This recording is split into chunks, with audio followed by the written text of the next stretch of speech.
इतिहास संशोधक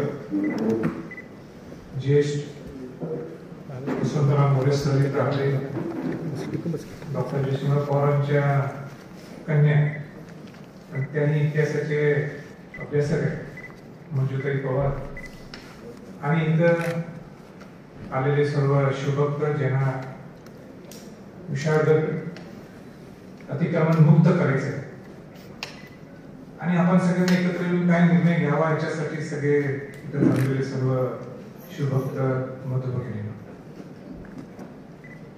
अतिशय वेदना होता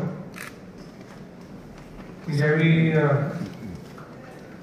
वसंतराव मोरे सरांनी मंजुताईंनी शिवाजी महाराजांनी स्वराज्य का निर्माण केलं, कोणासाठी केलं, कशासाठी केलं आणि आज 350 वर्षांनंतर सुद्धा स्वराज्य कसं टिकवणं गरजेचं आहे हे सगळं होत असताना इतिहास आपल्याला माहीत असणं गरजेचं आहे. जो आहे आपल्या इतिहासाच्या संशोधक त्याच्या अभ्यासकांनी आपल्याकडून मांडला. मला त्याच्यात थोडं जरासं मुद्दाने 2-3 बाबी मुद्दा मांडायचे.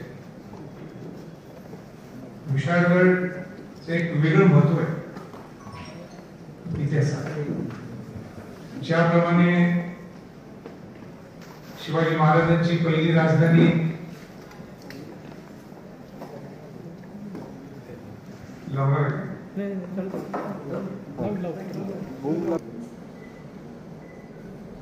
इथं आवर्जून इथं उपस्थित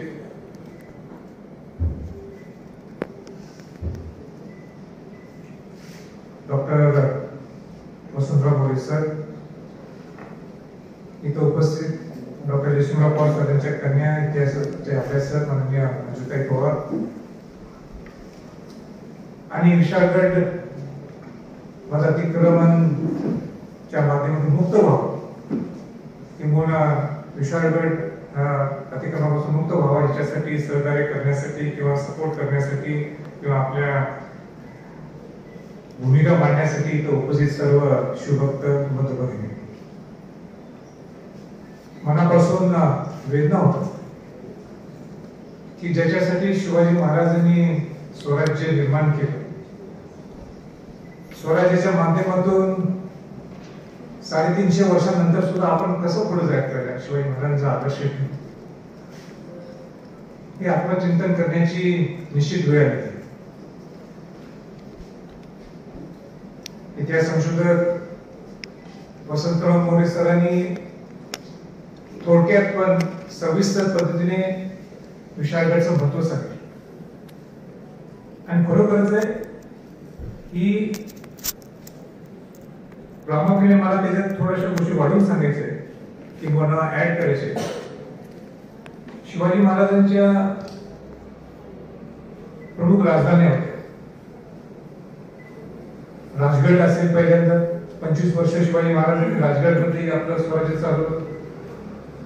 रायगड असेल, त्याच्यानंतर जिंजी असेल तामिळनाडूमध्ये. शिवाजी महाराजांचे पुत्र राजाराम महाराजांनी 8 ते 9 वर्ष आपला मराठ्यांचं साम्राज्य हे तिथं चालवलं. त्यानंतर छत्रपती ताराबाई राणीसाहेब यांनी पन्हाळा किल्ल्याच्या माध्यमातून आपली राजधानी चालवली. पण यात मला आणि नमूद करायचंय की ज्यावेळी औरंगजेबचा लढा विरोधात जो लढा चालू होता त्यावेळी ताराबाई राणीसाहेब यांनी करवीरच्या संस्थापिका त्यांनी विशाळगडवरून सुद्धा आपली राजधानी चालवली. आणि सगळ्यात महत्वाचा मला प्रश्न आहे सगळ्या पुढारी मंडळींना आणि त्याचं उत्तर असं ते सांगू शकतात की शिवाजी महाराज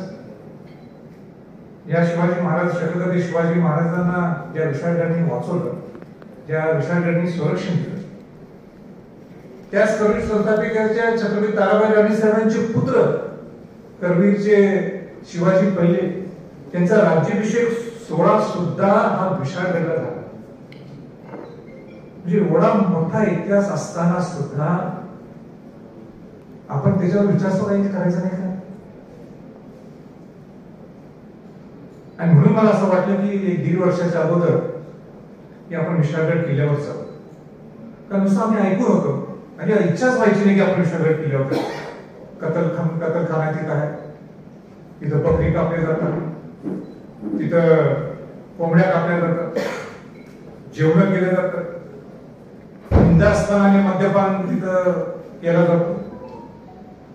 महाराष्ट्रातले लोक कमी, बाहेरचे लोक तिथं जास्त तिथे येतात.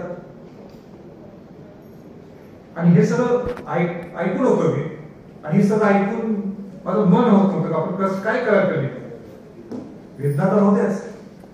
आणि म्हणून मग 1.5 वर्षाच्या अगोदर आम्ही सर्व शिवभक्त विशाळगडला गेलो. मला वाटतं 4 डिसेंबरला आम्ही तिथे भेट घेतली आणि मी सगळं पाहून इतकं वाईट वाटलं मला की आपण स्वतःला शिवाजी महाराजांचा, शाहू महाराजांचा वंशज म्हणायचं, आणि आपण रायगड किल्ल्याचं संवर्धन जर चांगल्या पद्धतीने आमचं शास्त्रोक्त पद्धतीने चालतं. आणि विशाळगडसाठी मी काय करू शकत. खासदार असताना मी विशाळगड किल्ल्याला आणि रामनाथ किल्ल्याला 5 कोटी 10 कोटी रुपयाचं फंड दिला होता. आणि फंड दिला म्हणजे ते काम संपलं तर बस. आणि म्हणून ते सगळं पाहिल्यानंतर, ते दृश्य स्वतः अनुभवल्यानंतर 7 डिसेंबरला जिल्हाधिकाऱ्यांच्या बरोबर आम्ही मिटिंग घेतली. जिल्हाधिकाऱ्यांना सांगितलं वरची परिस्थिती काय, आणि पहिलीच माझी लाईन ही होती, आम्ही कुठल्याही धर्माच्या विरोधात आमची चळवळ नाही. आम्ही कुठल्याही धर्माच्या विरोधात जे काही तिथं विषय चालू आहे त्याचा आमचा कसा डायरेक्ट